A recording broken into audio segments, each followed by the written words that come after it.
Maintenant, la quantité de vin. Alors, je rappelle que première chose, on ne se sert pas soi-même notre verre de vin à Pessar. À Pessar, c'est notre voisin qui nous sert. Kavod. Parce qu'à Pessar, on est symbolisé comme étant des gens riches et c'est un signe de richesse que d'être servi. Donc, hein? C'est pas que le père. Non, c'est tout le monde. On se sert. Toi, tu sers ton voisin. Tu peux un qui sert tout le monde et quelqu'un le sert. Mais en tout cas, toi, ton propre verre, tu te sers pas. Ok. Il y a aussi la notion de, il faut couper le vin avec. Si c'est du vin rouge, il faut le couper avec quelques gouttes d'eau. Parce que le vin rouge, c'est la rigueur. Ok. Et on veut pas que de la rigueur. Donc, on prend 3 gouttes d'eau. On verse un peu d'eau dans un verre. On prend 3 gouttes d'eau qu'on met dans le vin. On coupe. Ok. Ça, c'est un rappel. Ça, c'est une petite intro. Maintenant, la quantité de vin. Il y a le Grachnae qui définit un révite. La quantité qu'on doit boire, c'est un révite. C'est ce qu'on appelle un révite. Maintenant, c'est quoi cette quantité-là? Alors, premier avis, le plus connu, 86 millilitres. 86 millilitres. Deuxième avis, Chazonish, 150 millilitres. C'est rien. Je vous dis, c'est des petits verres. La halacha, le Mishnah Berurah, il tranche comme ça. Et Rav Ovadia, il rapporte pareil également. La halacha, 86. Celui qui veut faire 150, il a le droit, c'est encore mieux. Mais là, à la 86, vous êtes quitte. Donc vous prenez un verre, les petits verres de Pessar, 86 millilitres, c'est à peu près ça.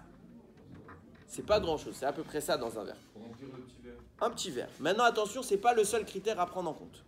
Il y a une deuxième notion qui rentre en compte. C'est pour ça que je vous dis, il y a beaucoup d'halachot sur le premier kiddush, enfin sur tous les kiddush. C'est les mêmes halachot qui se répètent. Hein. Il y a une deuxième notion à prendre en compte, c'est la notion de Rav Kos. Je dois boire 86 millilitres, ça c'est sûr. Mais si je ne bois pas au moins la majorité du verre, plus que il faut boire la majorité du verre, je ne suis jamais quitte. Donc si j'ai un verre de 86 millilitres, je bois 86 millilitres et je suis quitte parce que j'ai bu et la majorité du verre et mes 86 millilitres.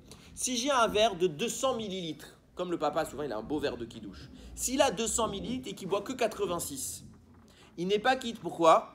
Parce qu'il n'a pas bu la majorité du verre, donc il doit boire au moins 101. 101, non, pas la moitié. Rov, la majorité, ça veut dire plus. Donc 101 millilitres sur 200. Comme ça, il a bu la majorité et les 86. À prendre en compte. Deuxième chose. Écoutez bien, il y a beaucoup d'infos, donc il faut qu'on aille vite. Deuxième chose. On doit boire d'un coup. Ça veut dire quoi? D'un coup. Tu ne peux pas rentrer 86 millilitres dans ta bouche et les avaler. Ça veut dire que tu ne dois pas siroter. Tu fais pas... Tu bois d'un coup l'entièreté du verre. Tu t'arrêtes pas jusqu'à que tu as fini tes 86 millilitres, ton Rav Kos et tout. Ok? Et comment on boit? Accoudé. Accoudé, faux. Le mot accoudé, ça veut dire que tu es comme ça. Comme ça. Comme ça, tu n'es pas quitte. Moi, je dis incliné. Incliné, hein? Regardez bien les garçons. Écoutez bien. Non, tu n'es pas quitte comme tu fais. Incliné, c'est comme ça. Ah ouais, Incliné. Il faut vraiment être incliné. Non, là, tu n'es pas vraiment incliné. Je répète bien, tu poses ton coude allongé et là, tu poses ta tête avec la main du côté gauche parce qu'on risque de s'étouffer si on fait du côté droit. La trachée, elle passe devant l'œsophage, on est mal barré. Donc, du côté gauche, 2 minutes les garçons, 2 minutes. Du côté gauche, on s'incline et on prend le verre de vin.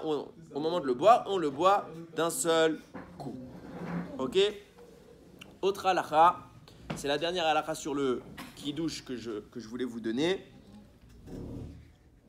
Il y a 4 verres de vin. Ouais. Il y a une marloquette Sfarad Ashkenaz. Donc je le dis pour les Sfaradim et les Ashkenazim. Est-ce qu'à chaque fois qu'on va faire la bracha, est-ce qu'à chaque fois qu'on va faire on va boire du vin, on doit faire la bracha de Geffen? Ah non, j'ai fait le vin. Attention, c'est pas toujours. Écoute bien. Comme il y a un long laps de temps entre les verres, alors on peut dire qu'on a détaché notre pensée du verre. C'est pourquoi les Ashkenazim, les 4 verres, ils font Boré, Péri, Agefen. Que je sache. 2 secondes, je t'écoute dans 2 secondes. Les 4 verres, à chaque fois, Boré, Péri, Agefen. Nous, les Sfaradim, on fait premier verre, Boré, Péri, Agefen, en pensant à s'acquitter sur le deuxième verre. On fait exprès, on y pense. Le papa de famille qui acquitte tout le monde, et non on pense à se faire acquitter, il pense au 1 et au 2. Après le deuxième verre, le troisième verre n'interviendra qu'après le birkat. Donc le birkat, il a cassé la bracha. Donc on doit refaire la bracha sur le 20. Donc le troisième verre, on refait la bracha en pensant à s'acquitter sur le 3 et sur le 4. Ok? Je pense que j'ai dit à peu près les halachot sur le 20.